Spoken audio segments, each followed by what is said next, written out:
उनके पांव की पेड़ी बन जाएगी। मैं बदमाशा जेलर, कोई लाश नहीं। दो कंधा और भी उचिया करा ले, जेल ते पूरे के तोपा में कट ले, दादा आवाज मारे। अस्सलाम वालेकुम, जफर भाई ऑफिशियल तो हाजिर खिदमत। अज दे दो सीना वाला किस्सा, दो सीन ये तुहानू मैं दिखाना और लैके आया। और दो सीन जनाब ये भी तकरीबन मेरा ख्याल है किसी एक ही फिल्म दे आ। और फिल्म का तरीकाकार तो मैं तुहानू पता ही नहीं दसदा। और ब्लैक एंड वाइट पुरानियां यादां उस पुरानियां किताबां तो और जिवें कहंदे जिन्हां ते गर्द चढ़ चुकी आ उन्हां नू साफ कीता ते कुछ विचों लैके आया। उन्हां किताबां दे एक वर्क नू फोलिया ते मैनू बस कुछ इहदे च एवें जिवें सलाई जिहा चीज़ नज़र आई। मैं वो दो क्लिप जिहड़े ना ले लैके ते मैं तुहाडी खिदमत च पेश हो गया। हुण जनाब ये जिहड़ा ना दो सीन इन्हां नू वेखण तो पहले चैनल सबसक्राइब कर लो, लाइक कर लो, शेयर कर लो ताकि आपां अपने सीन वाले पासे जाइए। लो फिर आज सीन देखो। वाह वाह, बड़ा फरमान आया। अल्लाह चाह पानी बंद करो जुआ। हाँ भाई संतरी बादशाह,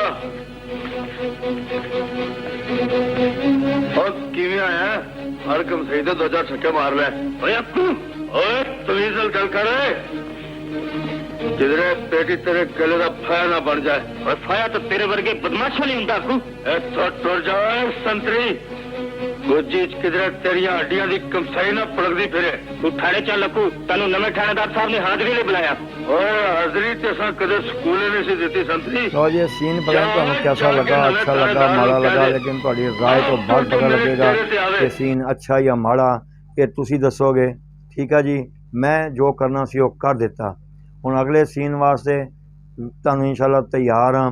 अगला सीन तुहानू दिखाना है इस फिल्म का ही आ, पर उस बड़े पुराने एक्टर जिहड़े ना दो बड़े सीनियर एक्टर, मकसद ये आ उन्हों का देखो गल बात देखो, डायलॉग देखो, बड़ा प्यारा ये भी सीन है वा।